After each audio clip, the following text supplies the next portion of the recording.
Hey everyone, talking a little bit about finesse hair jig fishing today. Stick around and things are going to get hairy.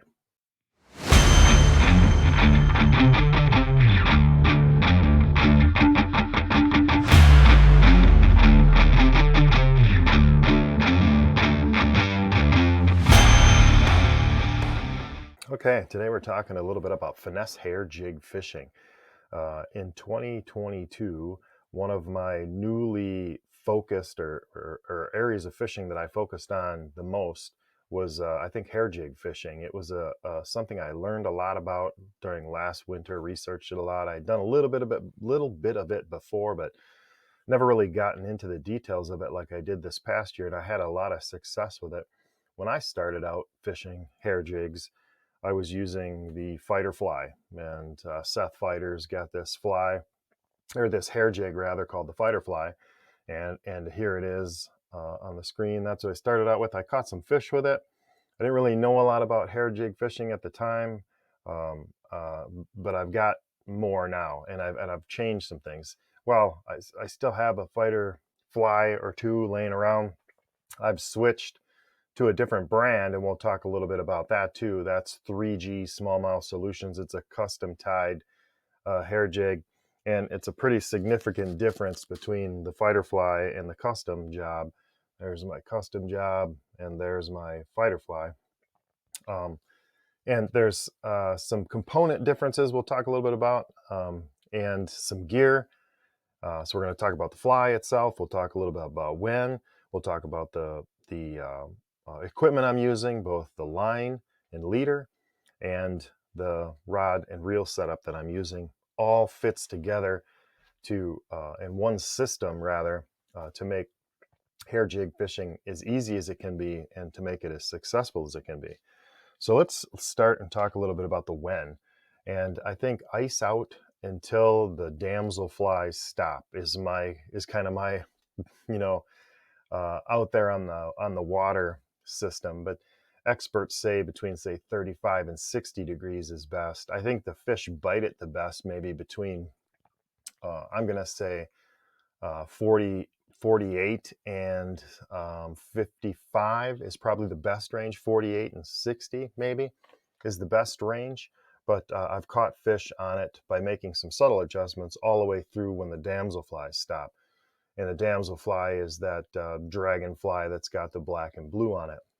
And I'll show you a fly that I use for that. But so I'll use it typically from ice out until uh, through the spawn, through the post spawn actually, until the water warms up, maybe hits 70 degrees, and then it's not as effective anymore. But super effective tool, especially when the bite's pressured or you're dealing with weather systems. Um, it's just a super technique. But when the water's cold, what I'll do is I'll fish it slow. Talk a little bit about that.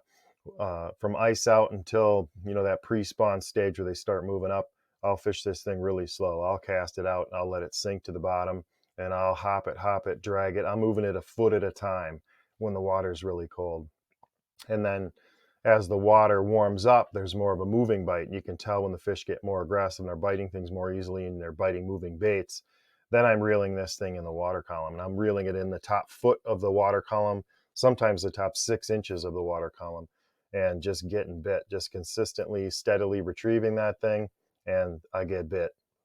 And the fish tell you how they want it, and you can make adjustments on the fly for that. But I do keep uh, uh, quite the arsenal of colors. There's some different colors. We'll talk about that too.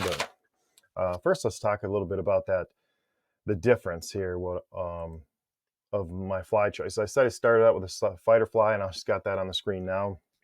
You'll see up there that it's a smaller bait, but uh, it's smaller in that in my custom one, 3G Smallmouth Solutions is actually over pluming this. They're putting a lot of material on here, and they'll let you custom remove what you need, because when you're out there you can't add anything back, right? But you certainly can take your scissors to this and you can remove some plumes and change the action of this bait, but you can't add material to the hair jig when you're out there fishing. You can only remove it, right?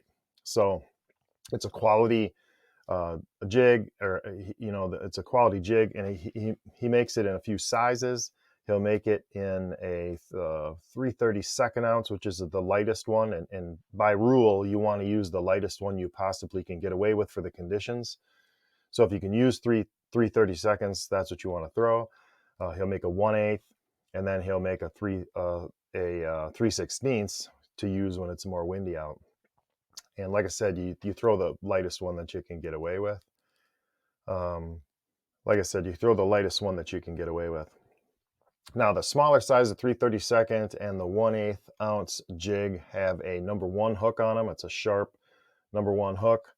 He wraps it well, seals the wrap, so the marabou's not going to come off. And then the 3/16 size has a 1/0 hook on it. So it's got a nice hook on it. You're going to hook up. You're not going to lose fish. This pins them. And I've thrown it just like this. I talked about modifying it. You can cut it back and trim it and modify it. But I've thrown it just like this. When it gets in the water, I've got a lot of pulsing material. I've got a big profile. And in a lot of our Wisconsin River backwater systems, I've caught a ton of smallmouth that on this, just as you see it, tie it on, throw it, reel it, and caught fish. That easy. So not a lot of modifications I typically don't make. You can get it to ride differently in the water column and with different configurations of how you cut that. Black is number 1 for me. This is the go-to color I use 98% of the time. I'll make some color adjustments, like I said before, but you can see the difference. You can find 3G Smallmouth Solutions on Facebook, takes orders, message him. He's great about it. Makes top of the line. I've not seen a better hair jig. A little bit about the colors here. You see up in the left-hand corner, I've got black. That's the number 1, imitating larvae, imitating leeches.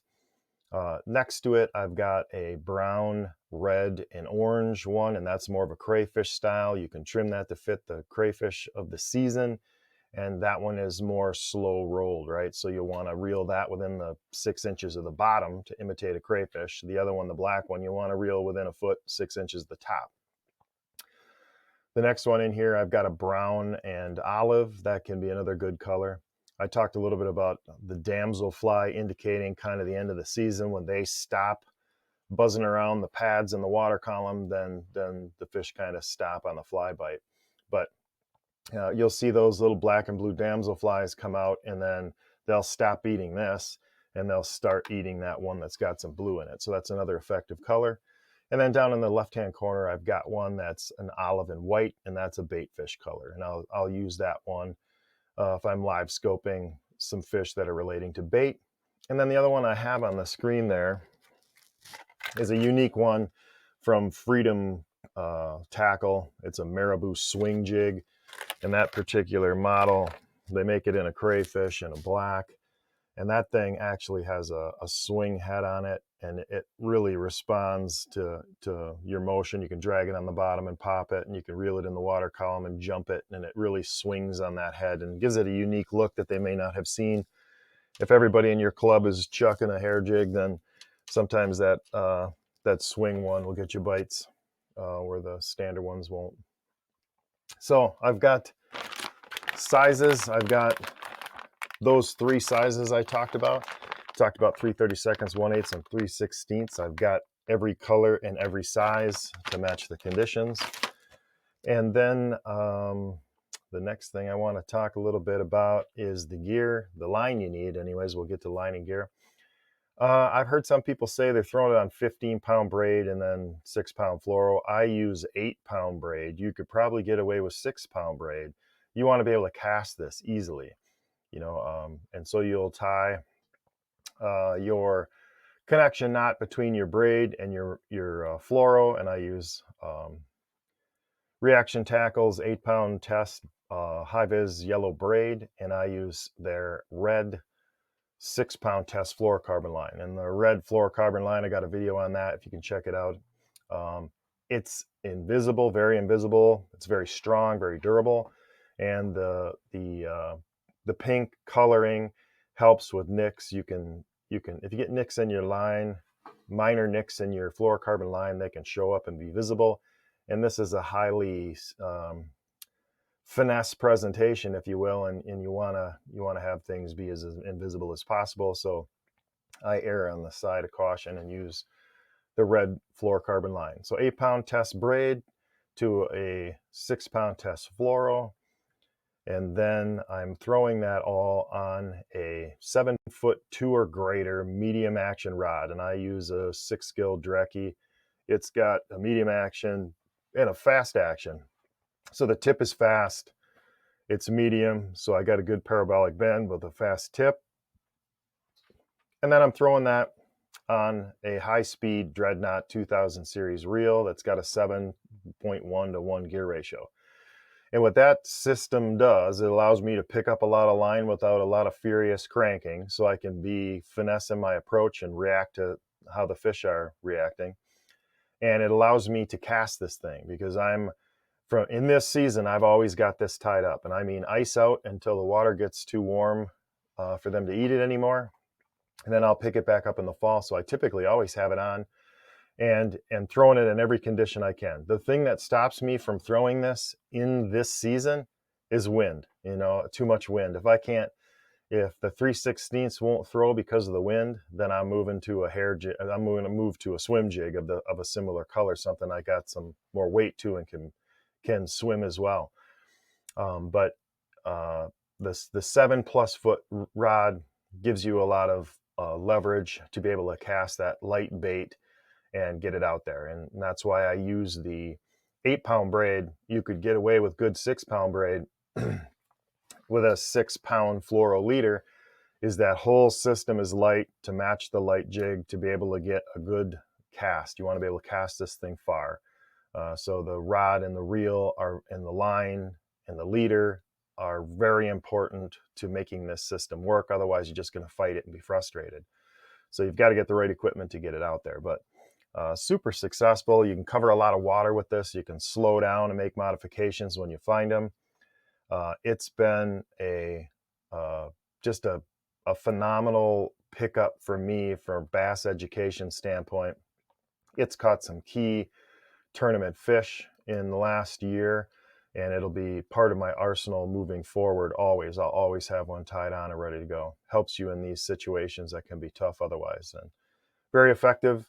And again, 3G Smallmouth Solutions makes one of the best out there that I found. They give you all this material to be able to customize with. It's fishable out of the bag like this, and you'll be more successful. So hope you find these tips helpful.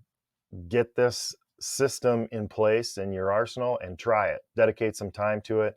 You're going to be surprised at the fish you pick up, not only in river situations, but in lake situations, and not only in clear northern smallmouth waters, but also in the backwaters of river systems that have smallmouth in them, all throughout Wisconsin and other parts of the state where smallmouth roam. Largemouth will eat these, walleyes will eat these, northern will eat these, everything will eat these. You're going to go through some, so get some. When the water's cold, a lot of times, when I'm catching good bass with this, I'll pick up some northern too, and they're gear wreckers. So I have enough in my supply on hand to be able to deal with the other species that eat it too, because everything eats this. Everything that sees it, it's so natural, so subtle, so imitating the slower moving bait or the slower moving forage of the season. When the water's colder, just everything eats it. So super successful fishing lure. Get it in your system. Please like and subscribe, and we'll talk to you guys next time on the water.